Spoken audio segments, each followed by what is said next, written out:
every man has at least one of the four insecurities.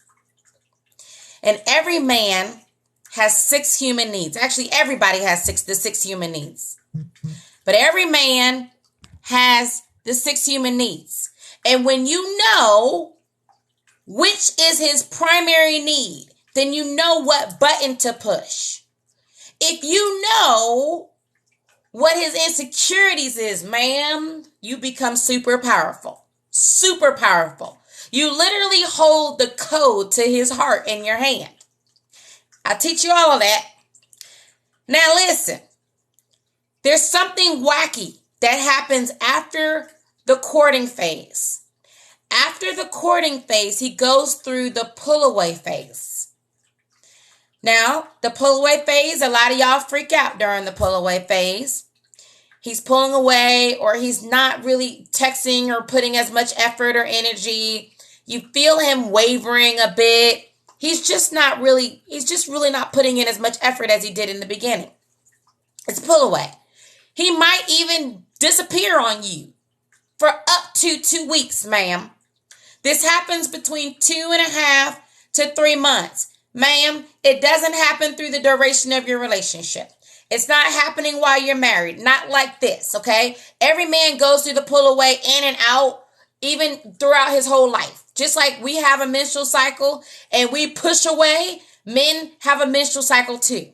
They pull away. They just don't bleed like us, but they still go through their own moon cycle, if you would. Okay? So just let's put a pin in that.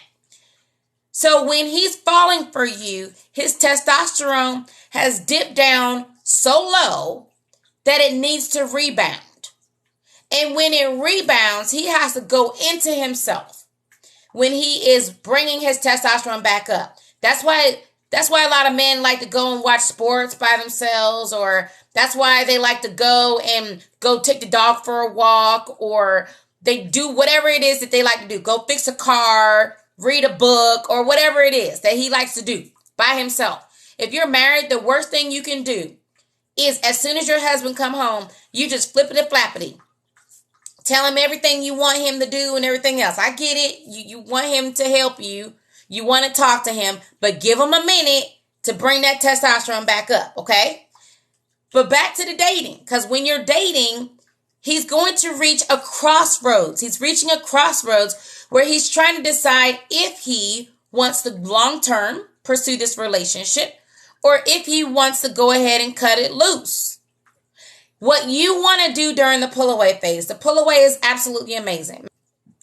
Now, when he's going through the pull-away phase, you want him to go through the pull-away phase. You know, it's so many women, they're like, if a man really likes you, if he really cares about you, he's not going to go through the pull-away phase. And when they'll proudly say, oh, me and my husband didn't go through the pull-away phase. And they think it's a good thing. Ma'am, your man not going through the pull-away phase is not necessarily a good thing. Every man, every masculine man, in some shape or form, even if it's mental, some men is so subtle. It's so subtle that you don't even notice. Or even better yet, if you're doing what it is that I'm teaching you to do, then you're so busy having a life that you don't even notice when he goes through the pull-away phase. I remember when I was dating and there was a guy, he thought he was all that, and he went through the pull-away phase. But this is the reason why I teach you guys to make sure you're dating 3 men at a time. Ma'am, you do not owe him your exclusivity without his commitment. When you are eliminating all options, you are becoming exclusive, ma'am, to somebody who isn't exclusive to you. It makes no sense. I love it. It makes no sense for you to close your options. Dating 1 man at a time is literally just a bad idea. It's a waste of time. It is asinine. Because when you're dating at least 3 men at a time, and dating is collecting data. Dating is an interview process. You are interviewing for the potential position of this man becoming your man. You are not dating just to have a friend. You're not just dating just for a companion. You're not just dating to see what happens. When you're dating, you need to date with intention. You're dating for marriage because, ma'am, you are a wife now. A man doesn't make you a wife. You're a wife before he finds you. He shall find a wife and he shall find a prize. A good thing is the prize. Ma'am, you're the prize now. You're the wife now. You don't have to prove that you're a wife to your husband because your husband will identify you. He will have the eyes and the vision. He will have the mental acuity, the maturity. He will have the discernment. He will be willing to invest in you because he knows the investment will pay dividends, ma'am. You do not have to beg your husband to see your value. You won't have to bend over backwards for your husband to see your value. You won't have to sex a man in order for him to see your value. He's going to see it and he's going to be willing to do the work for it because you're a wife right now. And he's going to see that and he's going to see that you're a prize. Stop giving your prize to the people who don't even know how to open a bow, okay? He shouldn't even be walking in your store. A lot of you guys keep treating yourself like you're a paper bag or like you're a Walmart bag when really you are a Chanel bag or a Birkin bag or whatever the hell kind of bag of high value and quality that is out there. Ma'am, if you treat yourself like a paper bag, he's going to treat you like a paper bag. But if you treat yourself like a Chanel bag, trust me, the right man who can afford you is going to show up. Now, here's the thing about Chanel. I love Chanel. I'm in Chanel store all the time. And when I'm in Chanel, I notice that a lot of people come in and they window shop at Chanel. They're looking at it. They're like, oh, this is so nice. Oh, I really want this. Or, oh, I really like that. But then they put the purse back or whatever the items back, and then they walk out of the store, even though they have expressed that they like the Chanel. And the reason why they put it back and they don't purchase it is because not everybody can afford Chanel. Not everybody should have access to you because not everybody's going to be able to afford you. And by you having standards and having a process for you to qualify as you're collecting data, then that allows you to determine if this man can afford you or not, ma'am. You got to understand what you're working with. I don't care what you have been through. I don't care what any man has ever told you. I don't care how many times you've gotten your heart broken. I don't care how many times you've gotten played. Ma'am, you are the hallelujah sunshine to the right person. You are somebody's flavor of ice cream. It doesn't matter what you look like, your size. It doesn't matter. You could have 5 kids, ma'am. I don't know why y'all believe the lie that men don't want any single mothers. The only people out there talking about that is Build-A-Bears. Don't nobody want no Build-A-Bear. Men with podcasts are men who don't have any money. They are men who are so insecure. They are insecure because they got Napoleon complex. They're short in many different ways. And to make themselves feel good, they want to make you feel bad. They want to make you feel insecure so that you can drop your standards. And it works for some strange reason for a lot of women.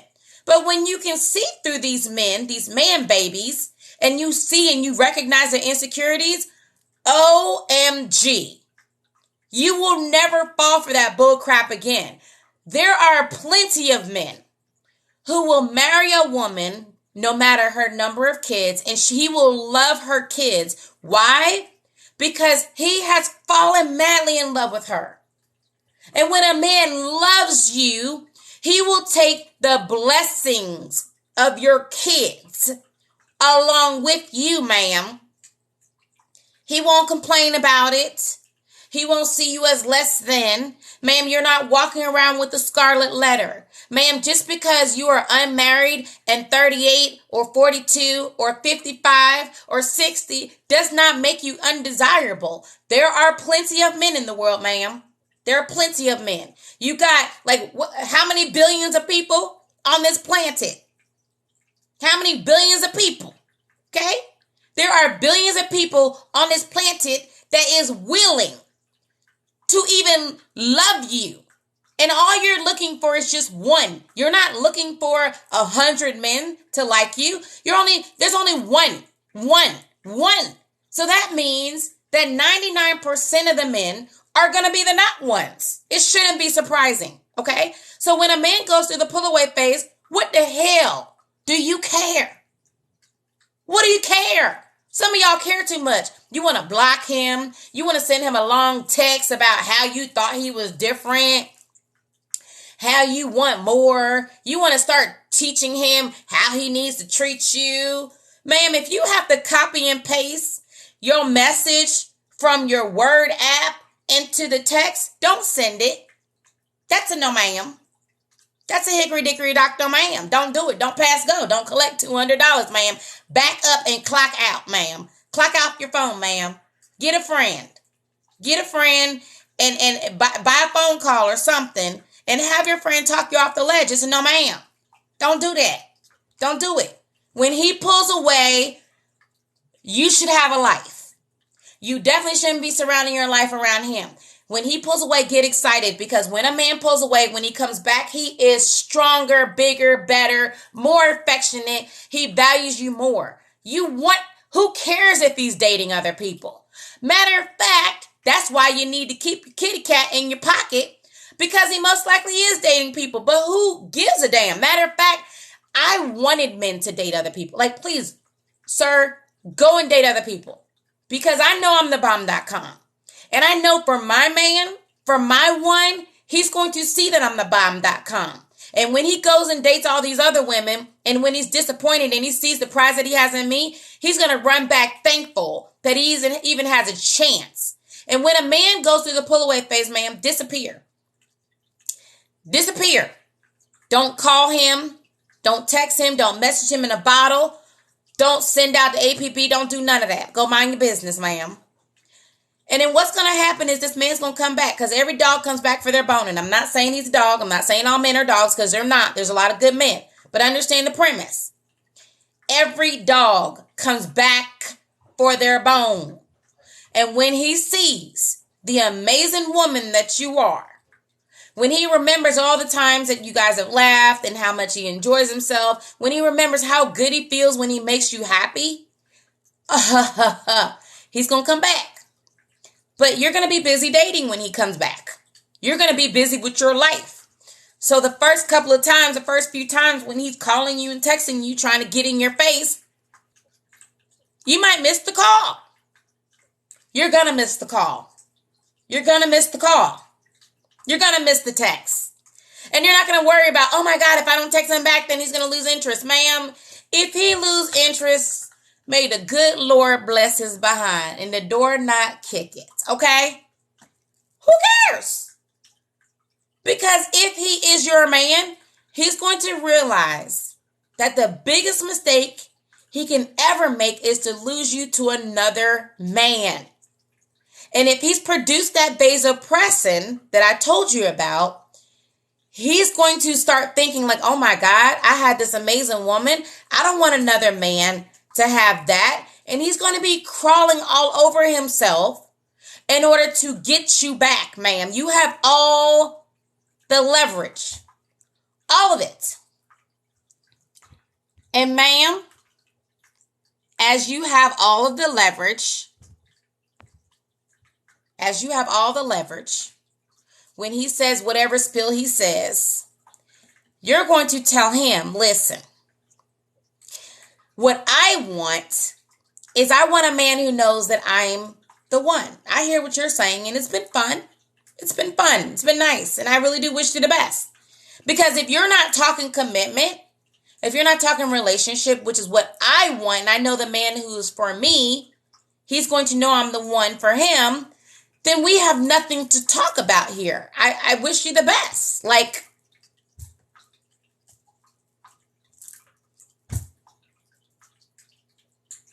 y'all need to learn how to control your emotions. Y'all are falling in like too fast, too easily.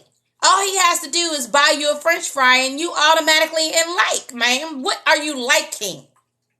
What are you liking? Somebody please tell me. Push a button. Somebody Somebody drop a heart emoji and tell me what the hell y'all are liking, because I don't, for the life of me, I don't understand what the hell y'all are liking. I don't know what you're liking. Are you liking his swag that he's been perfecting on a bunch of other women? Are you liking that?